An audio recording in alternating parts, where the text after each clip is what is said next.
Assalamualaikum warahmatullahi wabarakatuh. Jumpa lagi dengan saya Budi Santosa.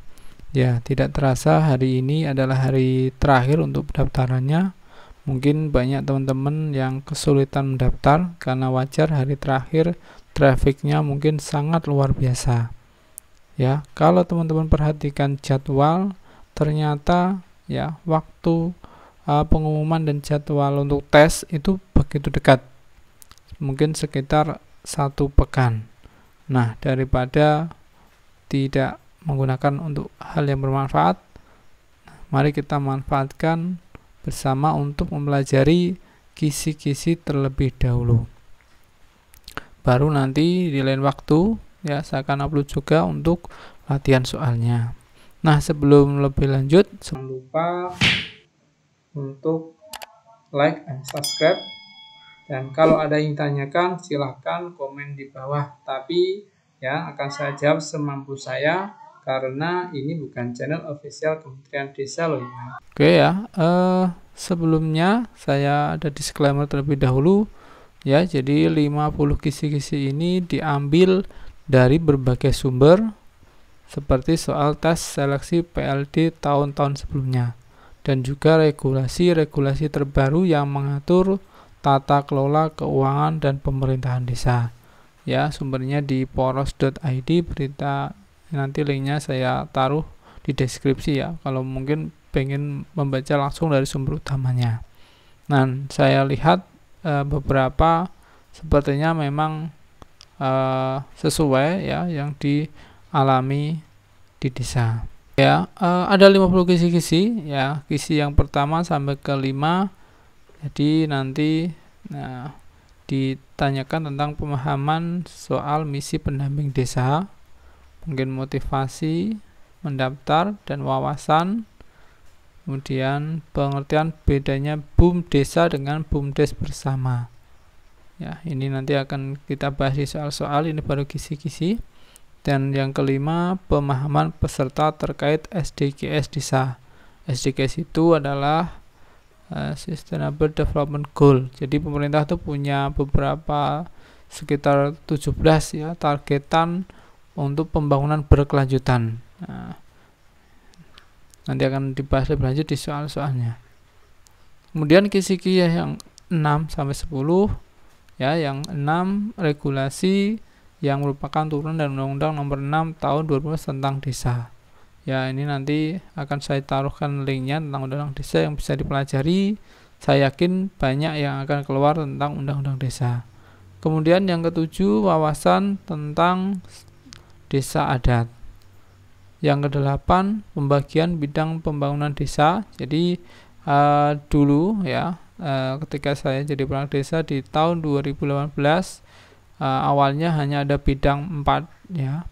Ini yaitu bidang pemerintahan, kemudian bidang pembangunan, bidang pembinaan, kemudian bidang kebudayaan, hingga akhirnya di 2019 tambah 1 bidang lagi yaitu bidang bencana itu. Kemudian 9 kisi-kisinya tentang wawasan terkait RPJMdes, RKPdes dan APBdes. Jadi ini memang tugas dari pendamping lokal desa. RPJM itu untuk rencana jangka panjang sekitar 6 tahun dan ini wajib dimiliki untuk kepala desa yang baru. Kemudian RKPdes ini tahunan ya, APBdes ini juga yang memuat dari penerjemahan dari RKPdes. Yang ke-10, tata cara dan proses pembuatan peraturan desa atau Perdes. Kemudian kisi-kisi 11 sampai 15 ada tata cara dan proses pembuatan peraturan kepala desa atau yang disingkat dengan Perkades. Ini setiap tahun mesti desa membuat untuk berbagai keperluan. Salah satunya mungkin untuk Perkades, APBdes dan banyak lagi yang lainnya. 12. Pemahaman peserta soal partisipasi masyarakat dalam pembangunan desa.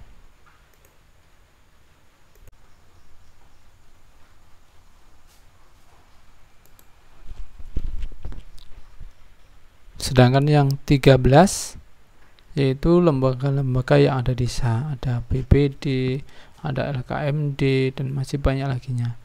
Ya, 14 jumlah tujuan SDGs desa beserta jenis kegiatannya. Ya, ini nanti lain kali akan saya berikan linknya di deskripsi. Ini sudah banyak contohnya. Yang ke-15, wawasan beserta soal kerjasama antar desa. Kemudian kisi-kisi yang nomor 16 sampai 20, contoh kebijakan atau program untuk mewujudkan desa tanpa kemiskinan dan kelaparan, yaitu SDGs nomor 1 ini. Nah, contohnya seperti apa? Nah, kemudian contoh kebijakan atau program untuk mewujudkan desa ekonomi tumbuh merata. 18, contoh kebijakan atau program untuk mewujudkan desa peduli kesehatan. Nah, ini mungkin bisa untuk pemaksimalan kader kesehatan, bidan desa, dan banyak lainnya.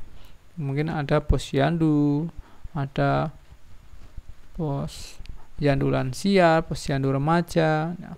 Kemudian yang 19, contoh kebijakan atau program untuk mewujudkan desa peduli lingkungan. Yang ke-20, contoh kebijakan atau program untuk mewujudkan desa peduli pendidikan.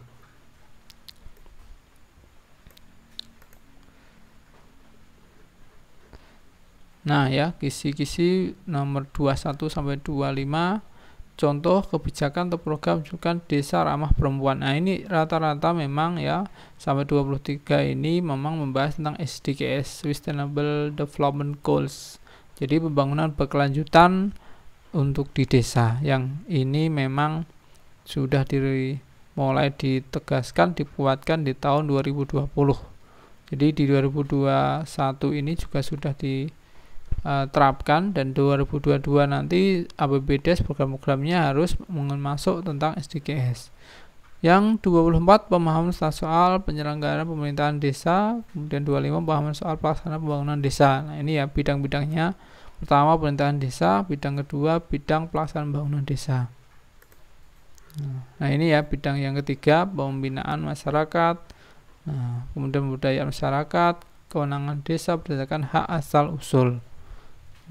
Nah, ini ya Undang-Undang Nomor 6 Tahun 12 tentang desa. Ini wajib dipelajari karena saya yakin ini pasti keluar untuk soal tes tertulis PLD. Kemudian definisi kewenangan lokal berskala desa. Nomor 31 ya, ini pemahaman soal musyawarah desa. Nah, kalau musyawarah desa ini bisa dalam 1 tahun beberapa kali dan membahas yang lingkupnya lebih kecil. Nah, untuk musrengbang desa ini yang kisi-kisi nomor 32, ini biasanya dalam 1 tahun 1 kali yang membahas perencanaan pembangunan, yang nanti titik akhirnya untuk bahan membuat APBDes. Yang ke-33 tentang program padat karya tunai desa. Nah, ini idenya Pak Jokowi, di mana diharapkan pembangunan itu meningkatkan atau untuk kegiatan padat karya tunai. Nah, contohnya ini juga banyak, misalnya pembersihan kali, ya, di mana prinsipnya dalam mengerjakan selesai langsung diberi honor dan diusahakan dipilih keluarga-keluarga yang tidak mampu. Kemudian 34 ya, ini pengetahuan soal BLT dana desa. Ini juga banyak ya peraturan-peraturannya, dan sampai tahun 2021 masih wajib. Sepertinya 2022 juga masih wajib mengadakan BLT dana desa. Yang 35 tentang ya Kementerian Desa.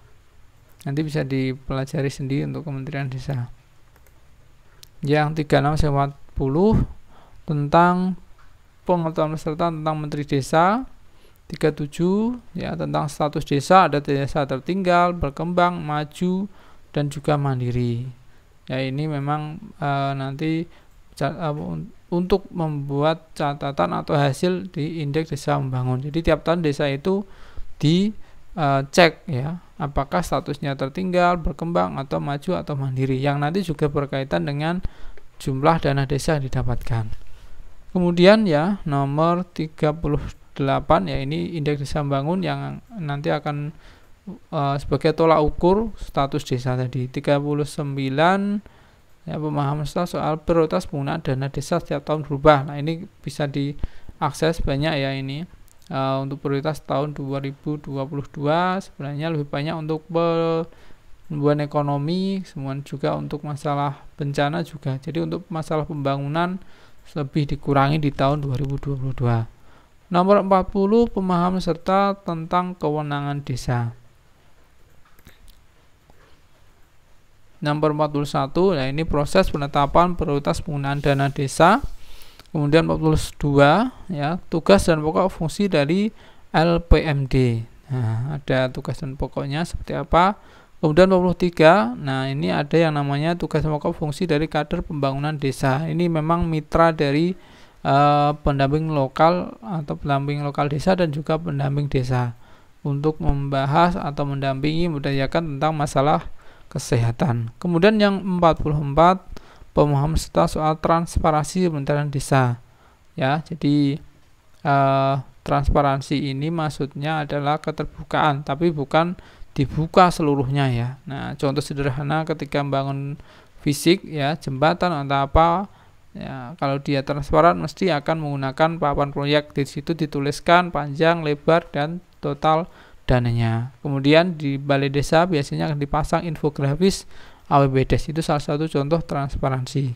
Terus 45, pemahaman serta soal tata kelola keuangan ya, ini perencanaan, realisasi, pengawasan hingga pengetahujawaban. Ini mungkin lebih banyak tugas dari kaur keuangan ya. Kemudian ya yang ke 46 sampai 50, nah pemahaman soal aset desa, fungsi dan manfaatannya. Kemudian 47, prinsip penggunaan dana desa oleh pemerintah desa. Ya, ini mungkin sedikit, dana desa ini ternyata tidak dibolehkan ya untuk membangun balai desa, justru untuk membangun masyarakatnya. Ya, bahkan bangun masjid pun juga tidak boleh. Intinya lebih banyak untuk membangun masyarakat. Tahapan penggunaan dana desa, kemudian PP 85 tentang Kemendes PDTT. Nah, ini mungkin ya bisa jadi keluar lagunya Iwan Fals tentang desa. Jadi sekian, ini kisi-kisi yang mungkin muncul berdasarkan berbagai sumber dan soal tahun-tahun sebelumnya. Sekali lagi ya, bisa jadi keluar, bisa jadi tidak, tapi sebagai untuk pembelajaran awal. Kenapa? Karena memang jarak tes dan juga pengumuman yang begitu dekat. Kalau teman-teman tidak menyiapkan dari sekarang, ya nanti khawatirnya terlambat dan tidak mendapatkan hasil yang sesuai. Semoga bermanfaat. Sekian, wassalamualaikum warahmatullahi wabarakatuh.